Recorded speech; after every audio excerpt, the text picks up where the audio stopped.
ऐसे न करा तू सारा में साली तनी है नहीं आवा। अरे आइल बाटे होली हो रंग दना चोली, ऐसे न करा तू सारा में साली तनी है नहीं आवा। जीजा हम हाई तोहार साली जानी तू न डरावा। जीजा हम हाई तोहार साली जानी तू न डरावा। साली जानी तू न डरावा।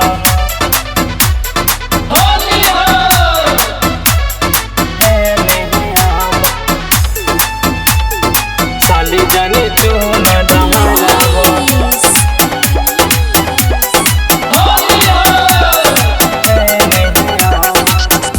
कि सहला भर पहला साली हो होली के त्योहार। किया सो संगे होली खेलब रंगब सूट सालहबार। कि सहला भर पहला साली हो होली के त्योहार। किया सो संगे होली खेलब रंगब सूट ऐसे नहीं डारा हो जाने हमसे लड़ा। कराना साली तू सरह में साली तनी है नहीं आवा। जीजा हम हाई तोहार साली जाने तू न डरावा। जीजा हम हाई तोहार साली जाने तू न डरावा। साली जाने तू न डरावा।